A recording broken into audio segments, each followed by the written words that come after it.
Aaron Dillon here, Managing Director of AG Dillon & Co. Here is the pre-IPO stock update for January 23, 2026. ClickHouse is an open source columnar database built for real-time analytics and high concurrency query workloads, sold primarily through its managed service ClickHouse Cloud. The company said it closed a $400 million Series D led by Dragoneer Investment Group with participation from Bessemer Ventures, GIC, Index Ventures, Colsa Ventures, Lightspeed, T. Rowe Price, and WCM Investment Management. ClickHouse said it serves more than 3,000 customers on ClickHouse Cloud, and ARR is up more than 250% year over year. It cited recent customer adoption or expansion over the last 3 months from Capital One, Lovable, Decagon, Polymarket, and Airwallex, alongside an installed base that includes Meta, Sony, and Tesla. The $400 million round valued ClickHouse at $15 billion. That's about 2.5x increase from a $6.35 billion valuation last May. The company competes with Snowflake and Databricks and spun out of Yandex, which is a Russian company, in 2021. ClickHouse also announced it acquired Langfuse. It's an open source LLM observability platform used to trace, evaluate, and monitor LLM applications and agents. Langfuse said it is used by 19 of the Fortune 50 and 63 of the Fortune 500. Runpod is a developer-focused AI app hosting platform that provides GPU infrastructure, including serverless options and developer tooling such as APIs and command line interfaces.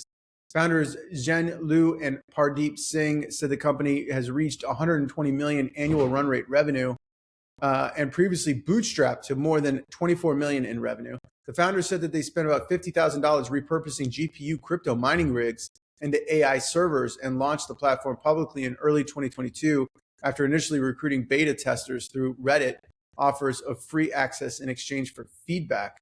They said they reached $1 million in revenue within 9 months and quit their jobs, then expanded capacity via revenue sharing partnerships with data centers rather than debt.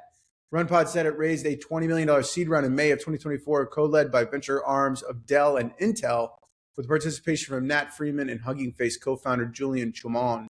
And it has not raised an additional capital since that round. Runpod said it has grown from 100,000 developers in May of 2024 to 500,000 developers today, including Fortune 500 teams with multi-million-dollar annual spend. The company said it operates across 31 regions globally and cited customers including Replit, Cursor, OpenAI, Perplexity, Wix, and Zillow. And the founders framed the market as competitive versus hyperscalers and sector specialists, naming AWS, Microsoft, Google, CoreWeave, and Core Scientific. Humans and ampersand symbol is a 3-month-old startup positioning AI as software that helps people collaborate rather than replace them. Described as an AI version of an instant messaging app, Humans and raised $400 million in seed funding and at a $4.48 billion valuation with investors including Nvidia, Amazon founder Jeff Bezos, SV Angel, GV, and Emerson Collective. The founders included Andy Pang, described as a former Anthropic researcher who worked on reinforcement learning and post-training of Claude 3.5 through 4.5, plus George Harrick as Google's 7th employee, and former XAI researchers Eric Zeckelman and Yuchen He, who developed Grok alongside Stanford professor Noah Goodman. The company said it has about 20 employees and cited backgrounds including OpenAI, Meta, Inflection, AI2, and MIT. The company referenced technical focus areas including long horizon and multi-agent reinforcement learning, memory, and user understanding. Baseten Labs, an AI inference-focused company, helps companies deploy and run large language AI models. Large AI models. The company raised $300 million at a $5 billion valuation, more than doubling from a September round of $150 million at a $2.15 billion valuation. The round was co-led by IVP and Capital G, that's Google's group, Alphabet's investing arm, with Nvidia investing $150 million as part of the deal. Baseten was founded in 2019, counts customers including Cursor and Notion, and has raised $558 million to date, including the new capital. The company's goal is to be the AWS for inference. Again, inference is running AI models, servers that run AI models. Noveon Magnetics is a rare earth magnet maker, seeking to supply U.S. industries that rely on magnets used in systems such as missile defense, submarines, data centers, jet fighters, drones, and electric vehicles. The company raised $215 million, with $200 million from One Investment Management and $15 million from existing investors, according to CEO Scott Dunn, who declined to disclose the valuation. Noveon was founded in 2014, began delivering magnets in the past 2 years, and has said it's on track to produce more than 2,000 tons of magnets per year, or about 5% of U.S. demand. China supplies 92% of the world's rare earth magnets and can produce about 400,000 tons per year, described as at least 40% more than total global demand. Noveon has recently received almost $40 million in federal grants and sources rare earths from Australia, partners with a refiner in Europe, and performs sinistering, molding, and finishing domestically here in the United States. $630 million was invested in U.S. critical mineral startups last year, that's the highest on record. And the U.S. government actions include $670 million in loans and equity investment to Vulcan Elements, $80 million for ReElement Technologies, and the Pentagon taking a 15% stake in MP Materials, which is building a magnet factory in Texas. Zipline is a drone delivery and logistics company operating in 7 countries with an origin delivering blood and medical supplies in Rwanda starting in 2016 and later expanding into food, retail, and consumer goods. The company raised more than $600 million in a new funding round and said that the round valued it at $7.6 billion, compared to a 2024 round of $5 billion. Investors included Valor Equity Partners and participants such as Tiger Global, Fidelity, and Bally Gifford. Zipline said that it has completed more than 2 million commercial deliveries of 20 million different items covering 125 million miles, and it plans to use the capital for expansion in the U.S. and to new areas. Zipline said its U.S. deliveries expanded at about 15% week over the last 7 months. It cited U.S. partnerships including Walmart and Chipotle, including limited drone delivery, burrito delivery in Dallas in 2025. Get your burrito via drone. The company said it is expanding into metro markets in Houston and Phoenix. Zipline described operating 2 drone platforms, including a fixed-wing aircraft for long-range deliveries, with drops from about 60 to 80 feet, and quieter platform for short-range home deliveries using a tether. Yelp, the recommendation app and online business directory, agreed to acquire AI agent startup Hatch for $300 million, described as about 12x Hatch's annual recurring revenue. Hatch sells subscription AI agents that respond to customer inquiries and make appointments, including conversational agents across SMS, email, and phone. Yelp said it will operate Hatch as a standalone business and also offer Hatch to service professionals on Yelp, such as plumbers and contractors. Yelp said Hatch employs about 150 people and was founded in 2018 in New York and raised about $14 million from investors, including Bessemer Venture Partners and Y Combinator. Yelp said Hatch generates $25 million in ARR, up 70% year over year. Yelp will pay $270 million in cash and allocate $30 million for employees' retention paid over 2 to 3 years. Capital One agreed to acquire fintech Brex for $5.15 billion. The deal will be 50% cash and 50% stock. Brex provides technology used to administer corporate credit cards, expenses and rewards, and it oversees nearly $13 billion in deposits held by partner banks and money market funds. Capital One said it expects to close the deal in the second quarter. Brex was founded in 2017 by Brazilian entrepreneurs Pedro Francesi and Henrique Du Bugras, who served as co-CEOs in 2024, where Du Bugras moved off the executive team to become board chairman, and Francesi remains CEO and plans to continue post-close. Brex was valued at more than $12 billion in 2022 and $12.3 billion in a 2022 Series D2 round, making the $5.15 billion price less than half of that level. Early Brex investors include Ribbit Capital, Y Combinator, Kleiner Perkins, DST Global, and individuals including Peter Thiel and Max Levchin. DayOne is a Singapore-based data center operator that runs facilities in Singapore, Malaysia, Indonesia, Thailand, Hong Kong, Tokyo, and Finland. It is previously known as GDS International or GDSI. DayOne is targeting a valuation as high as $20 billion and a potential 2026 U.S. IPO, and is considering a dual listing in the U.S. and Singapore. DayOne closed a more than $2 billion Series C earlier this month. led by Coatue Management, and expected to push valuation about $10 billion. The company also raised $1.9 billion in two funding rounds in 2024, with backing include Boyu Capital, Hillhouse Investment, SoftBank Vision Fund, and Citadel CEO Ken Griffin. World Labs is a startup founded by AI researcher Feifei Li, focused on tools for navigating and making decisions in the three-dimensional world described as large world models. World Labs has talked with investors about raising hundreds of millions of dollars at a valuation of about $5 billion. The round could add about $500 million to the balance sheet, while noting that the deal is not finalized and terms could change. World Labs emerged from stealth in 2024 with $230 million in financing and a $1 billion valuation. The company launched a product called Marble late last year, and it's described as a model that can create 3D worlds from image and text prompts. It listed backers, including Andreessen Horowitz, NEA, Radical Ventures, Nvidia, Sandoval Investments, and Temasek, and individual investors Jeff Dean, Ashton Kutcher, and Jeffrey Hinton.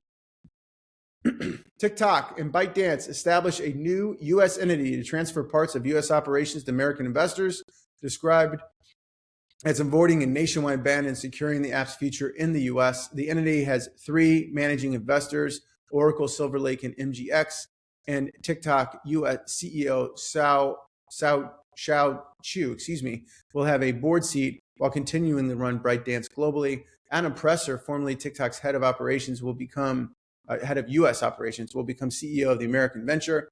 The report said that the venture will be governed by a 7-member majority American board and will be responsible for content moderation and protecting U.S. user data, with Oracle serving as a security guard role to ensure compliance. Under the new ownership structure shown, new investors, including Oracle, Silver Lake, and MGX, will own 50% of the new entity.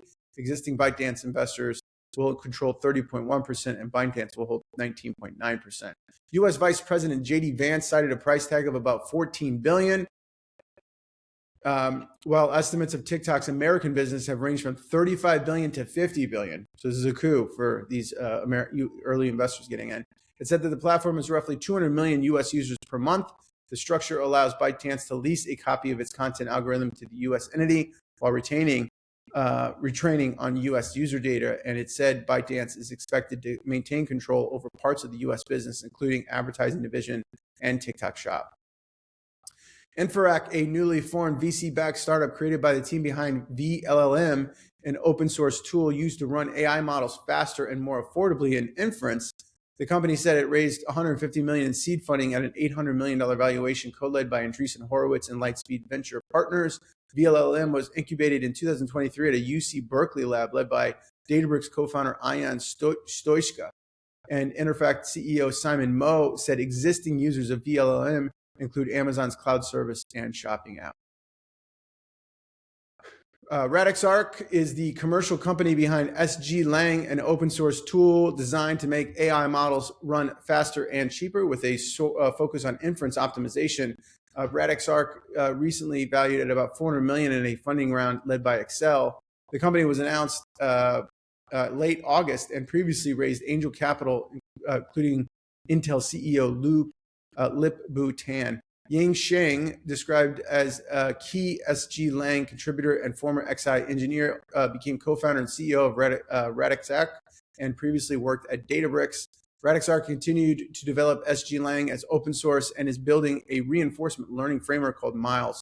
It also said that RadixArk is charging fees for hosting services while most tools remain free.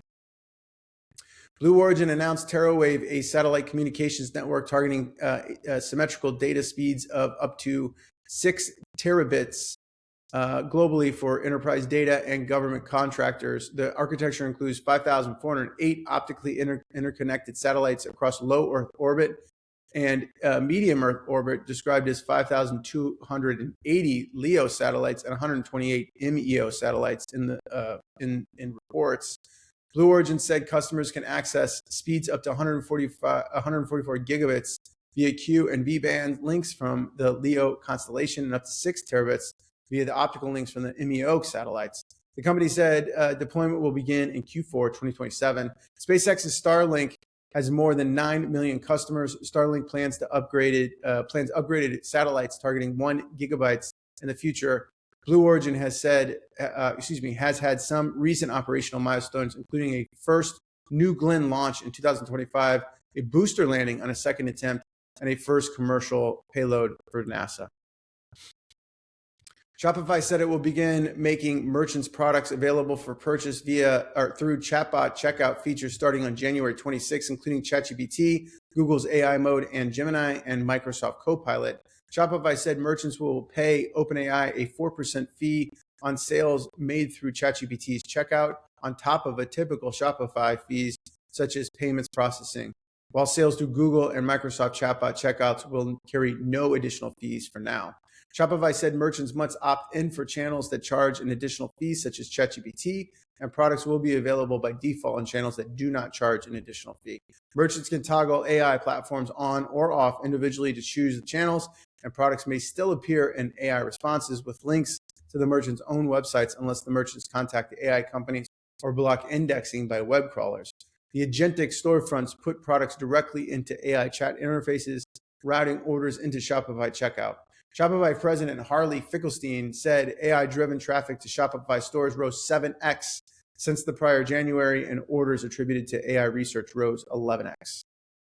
Sam Altman said OpenAI has added more than $1 billion of annual recurring revenue in December 2025 from its API business alone.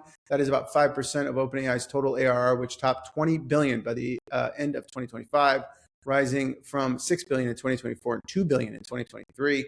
OpenAI API is used by businesses and developers to embed OpenAI AI large language models into their products. OpenAI said it will begin testing ads within ChatGPT in the coming weeks. The company said Plus, Pro, and Enterprise subscriptions will not include ads, and it will test ads with adult-free users in the US. It also said that the low-cost Go offering is now available in the US, and users on Go will begin to see ads. OpenAI said ads will appear at the bottom of answers and be clearly labeled. It said that the responses will not be influenced by ads, and it said that it will never sell users' data to advertisers. OpenAI said that users under 18 will not see ads, and ads will not appear near certain topics, including politics, health, and mental health. OpenAI and ServiceNow signed a 3-year deal to integrate OpenAI's models into ServiceNow's business software, with the arrangement depending on customers using OpenAI models within ServiceNow and including a revenue commitment from ServiceNow to OpenAI. Those specific terms were not disclosed. ServiceNow said it will develop AI voice agents for use cases such as customer service using OpenAI speech-focused models. ServiceNow also said it will embed OpenAI's computer use model to enable agents to perform IT tasks such as restarting a computer and to help access data in legacy systems like mainframes through workflow automation. Okay, that's it for this week. Thanks, and see you guys next week.